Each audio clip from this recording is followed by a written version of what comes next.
Bienvenue mesdames et messieurs, merci encore d'être les nôtres sur Voice of Congo, toujours dans le cadre d'un souci, il y a pour informer du nous. Voilà, le lot de l'IN interfédéral de la ville de Kinshasa, il y a INC, tout est à ma solo ya Moka, tout est à ma solo ya politique.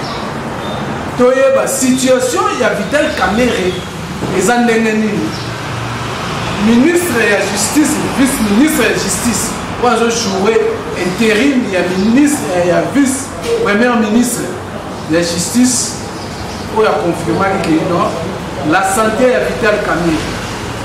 Dans le niveau combien ils essaient de pas évacuer dans le bande de Mboka. Mais ni les mots à bloquer, pas évacuer. Certaines opinions, dans l'officine, il y a ma politique qui est basée à Vital Kamerhe à Zosal.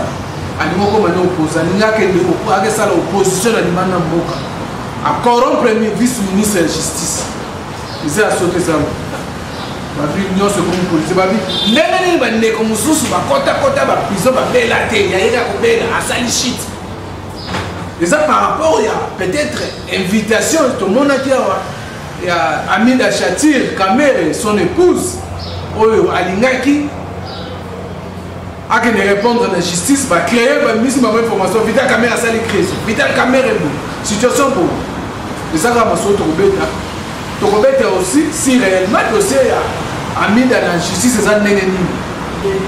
Makamamo est un nénéni. Et ça va m'assurer Tokobeta. Consultation ici qui déjà, le loi, selon porte-parole, le chef de l'État, le Bibazana, à la compilation, il y a un mémorandum. Après chaque de l'État, il y a une information dans un moment. La semaine prochaine, il va vraiment revenir à la population comme il l'a promis. Sur la Silici, à cause de la population, je crois que la semaine prochaine, déjà, selon les informations dans un moment, à décision, ma grande décision de la population à sa conseil. Voilà, ils ont ma solo de Robeta. Là, il y a Souka, il y a consultation. Jean-Marc Kaboul, il est passé la déclaration. Il a dit que non, l'histoire il y a coalition, l'histoire il y a cohabitation, ils ont déjà tourné les trains politiques sur direction sous. Attends, c'est la chef de l'État, pour comprendre après. Bien que l'INC n'était pas d'accord, alors il a tenu les mêmes propos en disant que non, la coalition les a existé sous le chef de l'État pendant la consultation. INC, d'accord, le CG INC avait essayé de recadrer Jean-Marc Kaboul pour lui dire que non, à rappeler que non, il y a cette autorité morale qui a caché pour après ça, à ça la déclaration à Marc. À où tu encore qu'on a la même déclaration dans un petit cabinet et puis les communicateurs, il y a INC, Douglas, tous les autres nationaux. Vous venez d'être consulté par le président de la République en dernier. Est-ce que l'on peut savoir quelles sont les propositions que vous avez déposées sur sa table? Il faut noter que nous sommes venus répondre à l'invitation du chef de l'État suite aux consultations telles qu'initiées par lui. L'UDPS, l'Union pour la démocratie et le progrès social, est porteur d'un double message. Le premier consiste à que le peuple, dont nous sommes un échantillon significatif, croit en lui. Le peuple voit en lui une lueur d'espoir. Le peuple a constaté que le président Félix Tshisekedi a la volonté politique, chose qui a manqué aux dirigeants politiques de ces pays depuis son accession à l'indépendance. Et cette volonté politique se matérialise par des actes concrets, notamment la gratuité de l'enseignement, la volonté d'instaurer un état de droit qui aujourd'hui se matérialise par une justice indépendante. La dernière ordonnance du Conseil d'État en est une illustration. Nous lui avons aussi dit que le peuple qui a été bercé par la vision de l'UDPS attend plus que ce qui est déjà fait, notamment sur le plan social, sur le plan économique et d'autres. Ce peuple-là qui croit en lui pense que le peuple d'abord, qui est la cristallisation de notre vision politique, est une réalité et le chef de l'État doit tout mettre en œuvre pour que cela soit une réalité. Donc, cela doit passer par une reconfiguration de la classe politique parce que le véritable problème dans notre pays, ce n'est pas le Congo, mais c'est l'homme politique congolais. Vous savez, le monde retiendra, l'humanité tout entière retiendra, voudrais-je dire, que Félix Tshisekedi, comme président de la République, avec sa machine politique l'UDPS, sont en train de réussir un coup que personne ne pouvait s'y attendre. C'est celui de déboulonner un système installé dans ces pays depuis 1960. Vous allez me poser la question, c'est quel système? C'est un système basé sur la prédation, un système méchant, un système qui ne considérait pas les Congolais et les Congos. Même la colonisation n'a pas fait ce que ces systèmes, tout en étant libres, mais le peuple congolais était asservi. Ils étaient des esclaves sur leur propre sol. Et Félix Tshisekedi, comme chef de l'État, veut déboulonner ces systèmes. Concrètement, qu'est-ce que vous attendez par la situation politique? Nous lui avons dit de manière claire, à haute et intelligible voix, que l'Union pour la démocratie et le progrès social voudrait qu'il tourne la page de la coalition FCC-Cash. Et donc la reconfiguration dont vous parlez, justement, c'est accompli avec le chef de la FCC aujourd'hui, et majoritaire au Parlement. Quel mécanisme mettre en place pour vous le saurez, monsieur le journaliste. Ce qui est vrai que nous lui avons aussi dit que depuis que ces consultations ont commencé, nous avons senti la volonté des Congolais de s'unir autour de lui dans le cadre de l'Union sacrée pour la nation, afin de faire décoller ce pays. L'UDPS est prête pour la cohabitation? Il n'y aura ni cohabitation, ni coalition dans ce pays. Il faut tourner la page. Sur quelle note se terminent ces concertations ou ces consultations pour votre avis? Nous sommes plus qu'heureux. Le succès qu'a remporté ces consultations nous laisse sans mots. Parce que, vous savez, faire adhérer l'opposition dans une démarche, c'est pas chose facile. Mais vous avez vu que à travers ces consultations, le peuple congolais, réuni comme un seul homme, a dit à Félix Tshisekedi que nous sommes derrière vous. Et en tout état de cause, c'est Dieu. Devons nous mettre en tête que c'est le Congo qui a gagné. Et les Congolais de tous les horizons veulent voir leur pays se développer. C'est pas normal que notre pays soit à la traîne. Et faites la comparaison. Dans un passé récent, vous avez eu des bons mots pour votre allié, le FCC. Qu'est-ce qui justifie ces postures? Au temporé, au morenso. Autre temps, autre mœurs. Qu'est-ce que vous attendez Écoutez, vous savez, la politique de la chaise vide, oui, c'est une bonne politique, hein, mais je leur donne un petit conseil d'amis. Ils doivent avoir de l'énergie pour faire face. Nous l'avons faite, nous connaissons. Ils doivent avoir des nerfs solides, beaucoup d'énergie. Bonne chance à eux. Merci. D'abord, comme ministre de la Justice, Ndenge Azakoloba, que non, l'État et Vital Kamerhe, ils ont nécessité évacuation dans les bandes pour que nous avons besoin de continuer à besoin. Alerté par le directeur général de la prison centrale de Makala sur la détérioration de la santé de l'ancien speaker de la chambre basse du Parlement au centre Nganda, maître Bernard Takei-Chengumbi a tenu à s'enquérir personnellement de la situation. Au sortir de cette visite, le vice-premier ministre de la Justice Ayi juge l'état de santé de Vital Kamerhe de morbide et très préoccupant. J'ai été saisi par le directeur de prison que la situation de M. Kamer était préoccupante. Ça a attiré beaucoup notre attention. Voir si cette information était correcte, était vraie. Nous venons de voir M. Kamer, mais il est dans une situation pas très confortable. Donc il est sérieusement malade. Ça nécessite qu'il puisse avoir des soins appropriés pour que sa situation s'améliore. Mais sinon, ça risque d'être une catastrophe. Nous allons devoir étudier avec les services pour voir dans la mesure du possible qu'est-ce que nous pouvons opérer comme choix par rapport à une officine qui peut le prendre suffisamment en charge. Et s'il y aura peut-être nécessité de le faire évacuer, on n'hésitera pas compte tenu de son état de santé. Voilà, mesdames et messieurs, nous revenons encore à Boulandi, le vice-ministre de la Justice, l'intérim, le ministre et après le vice-premier ministre, il y a une situation, il y a Vital Kamer et Ozenga, évacuation d'urgence à l'étranger. Et puis, Boulandi aussi, Jean-Marc Kaboul, dans l'autre à consulter, sorti, il y a consultation devant les médias, alors, sans plus tarder, moi de mon amour, Douglas moi de Nico Ousmane Matoni Ming Vosco sur la fédérale je été dans la passe, mais je sais que nous sommes toujours ensemble avec les journalistes. Voilà, mesdames et messieurs, d'abord, les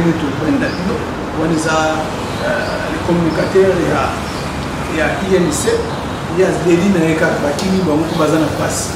Alors, pour encore Boni santé à mon mboka Vital Kamer le lot du ministre de l'évacuation d'urgence à l'étranger pour la reçu santé les années et aussi vraiment il y a solo Vital Kamer les qui va pas que ça l'opposition dans les bandes certaines au langue bazolo babonganyo kima santé za no normal bazo na politiser santé par rapport à la situation contexte politique. Merci pour la montée à yo. À la coordination, féliciter au bien la piste à monsieur et nous connaissons INC, maman INC, maman a dit so, il y a plus de ça, maman sur la partie, pour tous aller pour bonne là, pour la mon capitaine, mais pour maman avec la zone intercesseur, au moins dans la carte na carte ya prière, pour de la bonne dossier on peut faire un dossier dedans, nous avons dit pour la métier à Kozana parce que la puissance maintenant la puissance de corps il y a maintenant l'éternel mode de jeu, je le manquerai derrière. Pour ça, moi, Vital Kamer a 16 ans malade avec le pays. Comment il est santé avec la et les si aujourd'hui, Vital Kamer qui est le lieu à faire qui va profiter à la mort de Vital Kamer? Comme il y a un complot politique, où est seulement qui depuis, je parle, et qu'il y a un pouvoir de tuer à cache, il y avait un complot politique machiavélique. On va se faire écraser Vital Kamer, le monde et Vital Kamer. Batier na poloko batier fait kazo de la sérieusement à sa saison malade à couper manama commande parce que le photo de yanzo azo pina na respirateur mais puis so baye baye to mani linga ba kinoa ba na photo Vital Kamer azo pina na abomone mais to bien dans la position de l'état moi tout temps ça il faut là et c'est là que c'est l'idée provisoire mais après c'est parce que là pour pied pour la parce que les alliés à Maluma depuis le Japon le ministre de la justice pour dire totalement pour Vital Kamer à mon état naé et ça pour se dégrader et ça pour se multiplier à tout moment à ça pour combattre à quoi à coûter des pas sur l'arrêté à mon état ça qui n'ont pas charité il est avec non et c'est na le moment Vital Kamer pas évacué à qui dans le poteau pour qu'il nous a passé dans que l'opinion de ce Vital Kamer à qui n'a pas côté à qui à ça la politique à ça la proposition na Nicolas Poto non Kamer c'est patriote Kamer c'est démocrate Kamer c'est pacificateur Kamer ne pourra jamais faire l'opposition dans ces pays parce que pour ça l'opposition tu as pouvoir pour eux donc suis à moi le caché dans pouvoir et ça grâce à Vital Kamer et ça grâce à INC et ça grâce à nous la mission que fait c'est que nous oya nimagi pour natiquer gagnant les leur caché le pouvoir et ça va créer une belle document caché donc Vital Kamer qui m'a apporté à cette opposition je ne crois pas et si Vital Kamer qui m'a apporté à côté en Ngunda pour à ça la Ngundani Kamer a ça homme d'état à cet état bien mon consent je vais dire contraire à ça la résidence sur Ibana na Jam na Sine si on va dire contraire à ça bon on a comme d'état bien mon consent bon les leurs non ba longola été Kamer pour qu'ils soient sûrs qui akima donc c'est un peu débat on va déco à la conservation des jeunes Kamer Mokima Kamer on sait la Mokima moi je suis camériste je suis commentateur de l'INC on va attendre pour la représentation des précises aller suivre Quand même, c'est vrai du contraire, dans le centre, dans les soins, mais parce que vous avez besoin, vous avez approprié. Il ne faut pas évacuer avec les bannes pour les soins. Le ministre de la Justice a écouté à l'aide de l'autre CV, ma casse de là. Et vous avez mon amesso, à moins que nous puissions mettre certains moments et pour ça là pas signé. Donc pour la paternité on doit la poser caméra dans la colonne, caméra dans l'état on a pour des masses dans le Mozambique, pour des bails pour couper sa coalition ici à cash na FCC. Mais pour un souci à Mboka, je pense que le Mozambique il faut s'appliquer la dossier cette caméra pour les opérations du Banda ya Mboka. Alors je ne sais pas. Alors tantôt on ne comprend pas ma maman qui a tel caméra. Alors constitutionnel comme il peut. Parfois, on a raison, on fait tacle vraiment les chefs de l'État, tacle l'IDPS. On sent vraiment que c'est comme une coalition cachée. FC, l'IDPS qui est découvert sur les cartels. Les amis. Les consommateurs, on n'est pas tout pour les réseaux sociaux. Quand on va se faire un accord, il y a un accord dans Nairobi, il y a cash. Attends, tout le monde va s'arrêter. Que ce soit dans salle, dans la province, dans la consultation, personne n'était là. C'était seulement le nom de Gamé et moi en Mourachilo. Ce sont des deux individus qui ont fait signer l'accord de Nairobi. Il y a cash. Et Gamé a essayé d'humilier pour soutenir son frère, pendant que l'UDPS était dans le monopole politique. L'UDPS, ils étaient restés orphelins politiques. Et Kamé s'est humilié, Kamé s'est effacé pour soutenir l'UDPS pendant les combats de 37 ans de l'opposition. Donc nous sommes dans une coalition UDPS est allié, IEC est allié, et tout ça la cache tout ça ensemble. Et il y a que des individus. Moi, je suis Peter Kamere et moi, je suis Chilombo. Et ça, deux personnes, par exemple, monopole et coalition et Koufi, deux coalitions de Koufi. Tout simplement que ce n'est pas fait des bruits, ils sont en train de chercher leur poste. Ils sont en train de chercher leur santé politique. Pour même encore. Mais celui qui est non, coalition cache tout ça ensemble, maintenant, il y a des UDPS, il y a des UDPS, il y a des ensemble. Et vous savez, vous partez tout côté à 2023, vous avez l'engagé. Mais là, on a vu comment on va Chilombo, Chilombo, so bata Chilombo, bata la munga mtwala Chilombo, Chilombo. Il n'a pas pour captiver et continuer le Chilombo. Félix Tshisekedi a posé la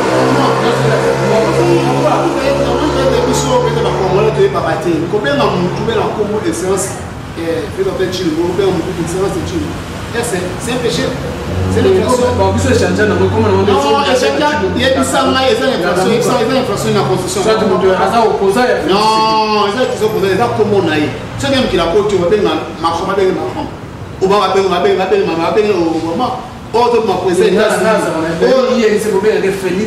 Non, là ça marche que moi personnellement. La vie coalition de Bissau, il y a cash.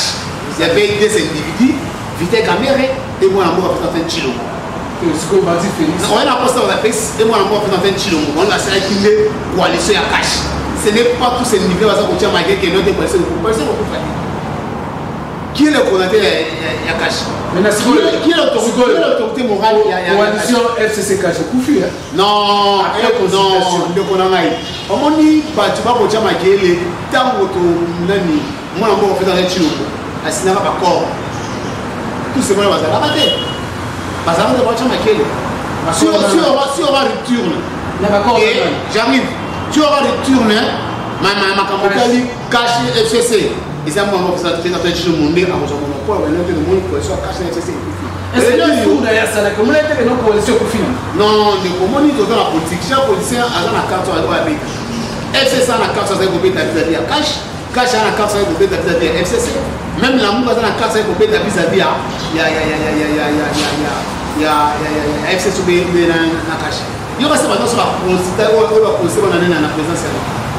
Certaines personnes sont déjà dans le ménopause politique. Vous considérez comme Vitapouille. Attends, quel est son apport politique?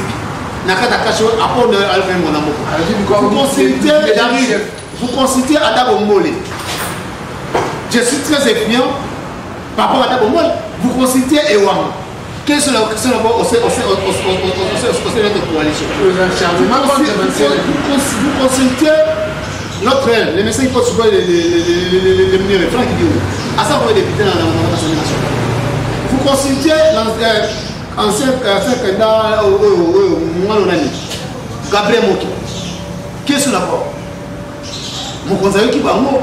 Maintenant, mon conseiller va tirer là qui offre la Genève. Tout ce monde va jouer parce qu'on a pouvoir. Parce qu'en 2023, parce que Batoignon sont en ménopause politique. Pas en ménopause politique. Par rapport à Kozolo. Ils ont combien de députés? Non, avec fichier Ezagi triqué, fichier Moro Ezagi déjà, l'élection pour mon avenant, et que ça la madame nous défend de moi. Ben, on a dit nous autres. Donc, on a comment va passer à nous? Laisse-moi passer, non? Et t'es il s'est retiré des élections parce que à Santé il y aura vraiment tricherie aux Amakas. Non, à ça qui m'a refouté à Kossia Bakanda, à ça qui m'a refouté à Bakanda, à la campagne, à ça qui m'a refouté à la campagne. Mais ce qui est réellement non, ça j'arrive. Niveau malingre allons la boîte. C'est ça que j'aimerais la partie. Si réellement non, avec notre fichier mot triqué. Mais comment je dis les messages questions de la ménopause politique, à ça c'est nous contre. Pourquoi Azor c'est nous contre? Parce qu'on a le coste à mot, le coste à pouvoir. Et quand on va recevoir le poste 2023, c'est possible parce qu'il y a un Moïse. Très bon. Mais moi je pense la nature de ceux qui peuvent se mettre le santé à mon petite caméra. L'absence de petite caméra, tu sentis à mon présence et bon on va sentir. Pendant que 8 mois caméra sans cacha boulot. Ni ne on a senti non plus. Tu sentis c'est moi mon petite caméra. Pendant que les malades tu sentis nous sur ta présence. Moi le kuna que beaucoup dans notre pote. Par exemple aussi il y a moi to aussi maman mon zambo ça piquer na tout ça mon petite caméra. Parce que même banda ko ebunga. Oh caméra de tout nombre c'est 7 millions. Mais Angola, Tanzanie, par exemple, il y a des biso ezali na rapport à l'hôpital toi que le besoin. Et contre ça clair à la main. J'arrive. Même gouvernement la biso va fonder quand même ministère public. Parce que ça déclaration à maman que banda de mon ami va faire commission mixte. Pas que la sélecté va côté de c'est ça ministère public. Gouvernement à d'autres termes on appelle ça ministère public va fonder quand même na bolo. Bani que non biloko ezali il faut être commission mixte. Gouvernement limité. Gouvernement va ministère parce que gouvernement de comme ça vous êtes quand même. Parce que le gouvernement ezali gouvernement ministère public. Et nous va ici.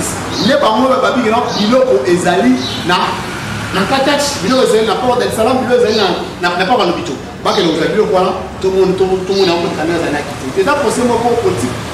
Mais ça va jamais faire le bakanye va condamner pétan. CPI et CPI moko aïe lâcher pétan après 10 ans. Moi je pense aujourd'hui que non, putain caméra ça toujours acquitté na procès au même mademoiselle voilà, alors pour le côté de la politique, nous allons revenir avec le dossier Amida. Alors parlons maintenant de la situation de mon déclaration après faire la constitution civile déjà, bien que vous qualifiez certains leaders de ménopause politique, au fait ce que a aussi consulté pour la bino, donc ou soit pour la yo, que non, fait ce qu'elle dit, a aussi la distraction. La population. Non, au moment où on a dit garde de la nation, sur le article 69 de la Constitution, et PC pouvoir éliminer. On a dit symbole, on a dit garde de la nation, de Yenem Badine, on a dit premier super mot à l'issue. Dans la monnaie, on a dit autant de côté, à peine Congolais à il y a une différence entre dialogue, concertation et consultation. Dialogue, on appelle dans le Bengani, tout seul, il n'y a pas de solution. Concertation, on y occupe un écho, mais dans le but de s'engager, consultation, on a appelé à Zolo Papa Vie à Badi. Chez Gaël, on est nini, et il y a un papa et plein d'âge. Le nom sommes on a beau pas, on a mis à Koloba, en décembre. Parce qu'en décembre, on a fait Congolais. En décembre, on a fait ça. Les années d'histoire, l'état de la nation. Mais autre chose, c'est la réponse de la pauvreté à Koya. Akoya ayebisa ba Congolais ni mécanisme les amis par rapport à la constitution. C'est ça. Moi je pense na discours moi aussi je pense dans les discours. J'aime dans moi moko à ça des discours. Je pense que ça malom ni makasi no lekade. Je pense ça discours moi il y a décembre. Comment la concession mon ko basali. Moi ce que tout me po oya kanya ke bina ke ça l'état.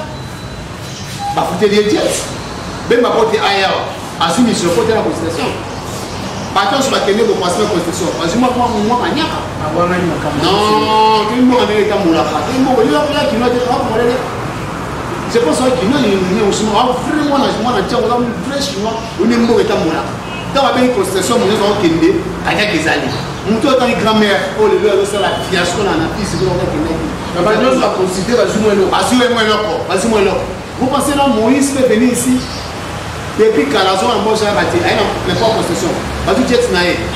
L'État a joué en charge, déplacement en charge, il y a une question de la vie.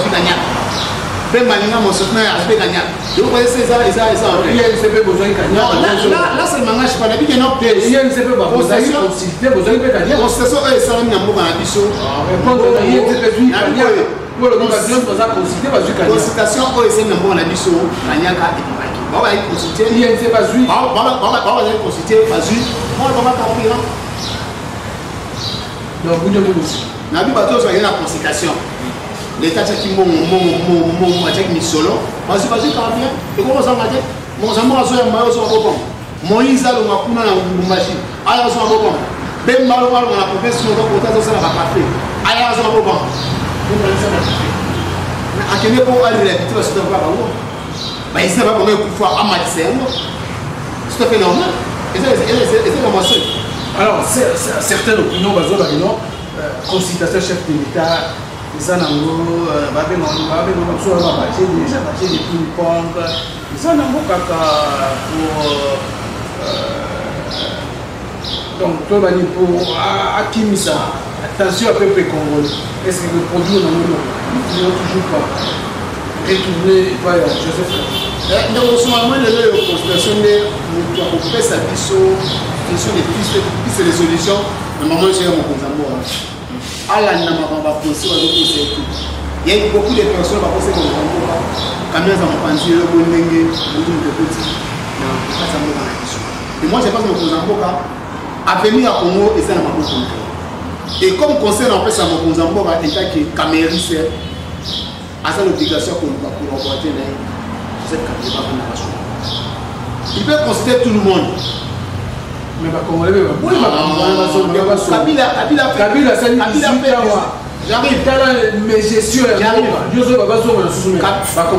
j'arrive Kabila fait déjà un peu dans la question depuis le a dit nous avons bien mal ils sont quand je dis pouvoir on limite pour avoir bateau à Salama mais bateau Salama il faut assumer en moi il est là tu le combines dans la condition de le réseau au conseil mon amour devait nommer un informateur. Il y a certaines personnes qui ont créé le que non position profit. Parce que nous devons déjà détecter une majorité numérique au sein de l'Assemblée nationale. Par contre, c'est mon amour.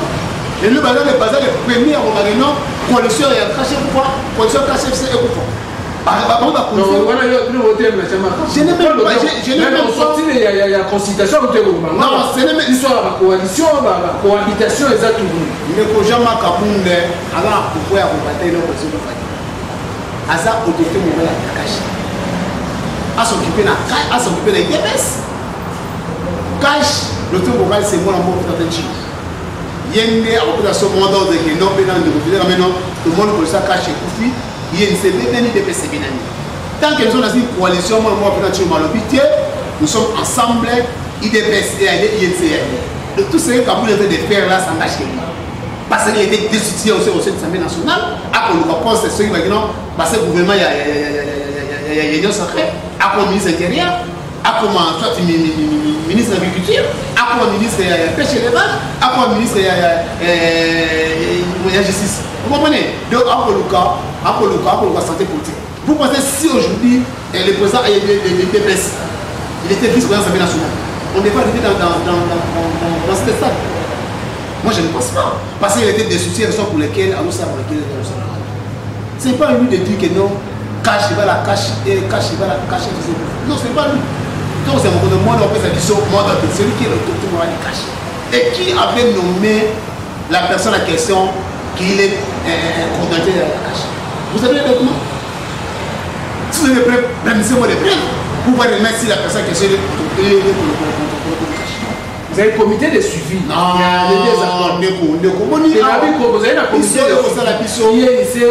il devait se faire.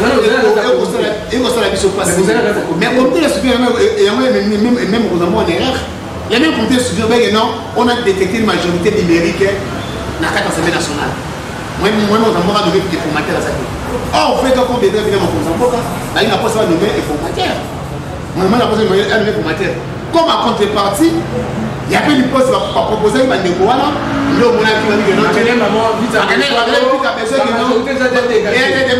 la majorité déjà dégagée. Soyez de combien? Donc, c'est que ça conférence dans laquelle il a posé une question. Soit ma zone, à renommé formateur. Mais pas dans ma culture, on va faire des classes dans le monde. On va faire des Mozambique. Malamoko côté, il y a majorité zali.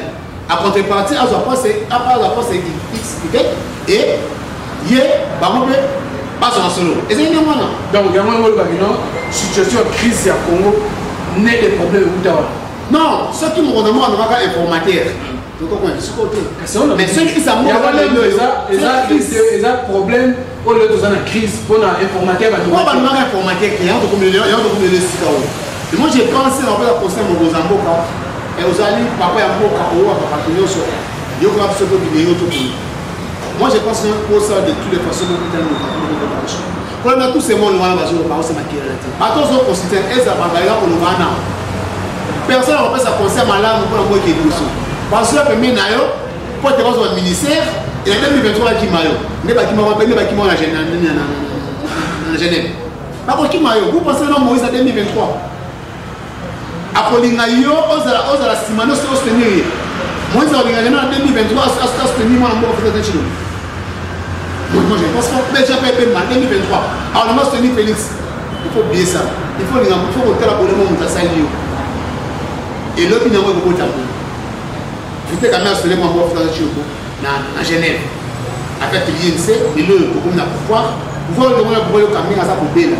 Mathieu, pour cette cabinet-là, pour des caméras, c'est le bâtiment à sa poubelle. Mais quand même, à sa poubelle, c'est le camion à profit de l'eux qui va bénéficier à la mort de ces caméras. Mais moi je pense que notre caméra est là. Moi quand je suis en procès, moi je suis en caméra. Moi quand je suis en procès, je suis en caméra. Mais néné et mes membres sont en procès. Au moins le bas mais c'est pas par rapport à mes néné. Bâti mes banda de mon moi je vais me ça piquer la dossier caméra c'est malade. Donc c'est là pas pour évacuer qui va dans mon association à la association de la publique. Attends que va dans mon caméra pour qui c'est un patrimoine, caméra zali démocrate, caméra zali pacificateur. En fait, on a trop de mal jamais pour la mise à la prochaine caméra. À ça des rêves là mon conseil moi c'est là la soirée. Attends d'accord, tu es puis à ça là à qui m'a dit yo ben c'est l'organe, il vient en Ouganda ça venait ça comme ça. Il faut presser des choses comme venir Ouganda.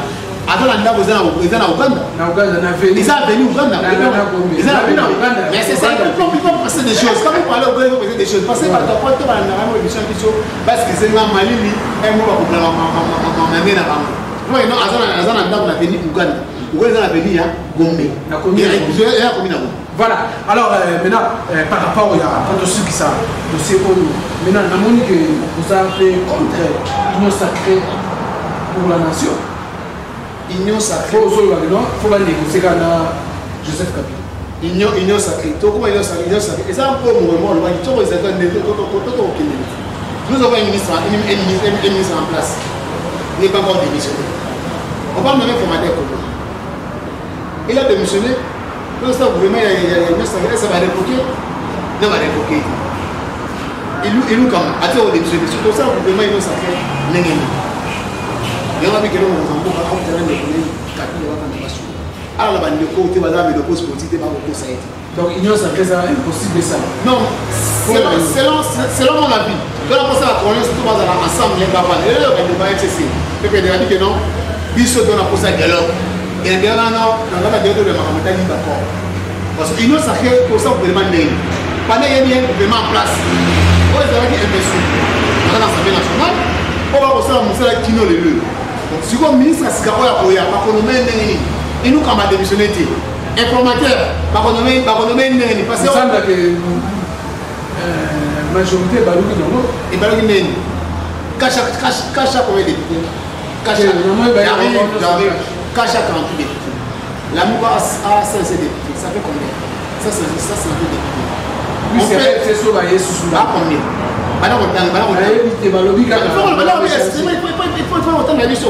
La Mouka FCC paye combien dans la tâche? Pas de repos ça peut congolais. Tout repos ça peut congolais. Dans la poste à Mouka est à Monakimia, dans la poste à Mamoué, dans la poste à Monaté, ils sont les gars en 1960. Entre les policiers, la pouvoir et commencer à côté.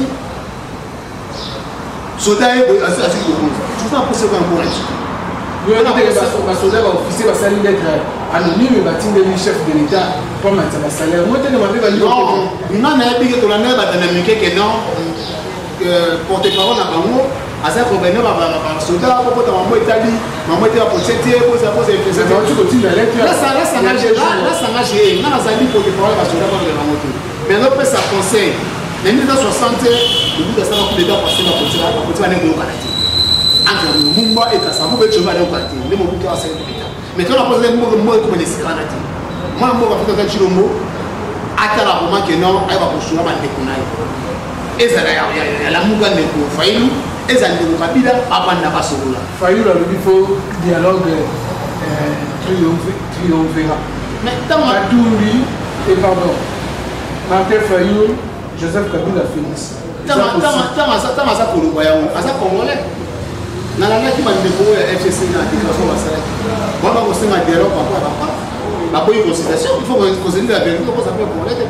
La consultation, non, il faut la dialogue, dialoguer, par rapport à l'accord de signal. Mais dans le nord, à Boussou, non, accord est très là pour ça la matière, tout ça, on a qui n'a pas quitté. Mais les mêmes personnes, comme on a dit, accord en écoute. Vous comprenez? Est-ce que personne a un esprit de diabolisation, pas un esprit d'explication de mise en population? Ce qui crée dans ma bête, la population a dévié, la population a dérouté l'information. Mais le peuple a compris que non, il y avait un accord comme on a signé dans la FCC.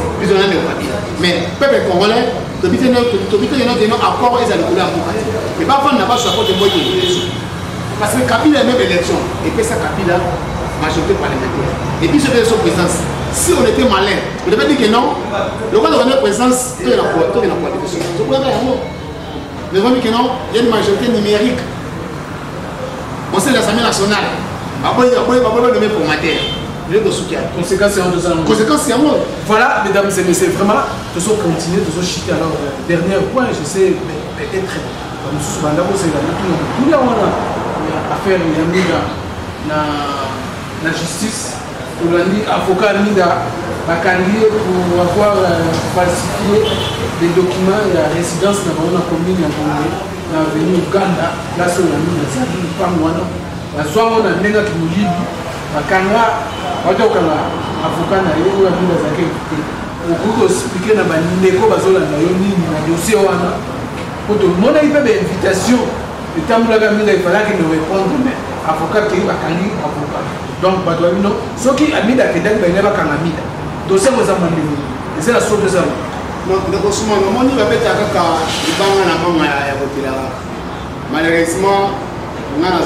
porte-parole de la famille biologique.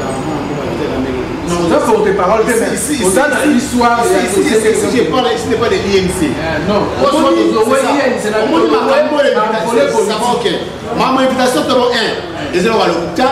Bato ya bando ki batongona miso o balingaka ye nzete balingaka te la mère te balingaka mama midate ne bazwaki invitation na batambwisi na réseaux sociaux et la personne qui avait fait cette invitation la greffier na ne bakangaki bamapaki bakamaki il est aux arrêts mais avocat principal de la famille peut-être la mère la famille la mère connaît mettre la belle ils allaient bébé avec les alliés acharnement bato ba fait invitation ils allaient greffier pour salir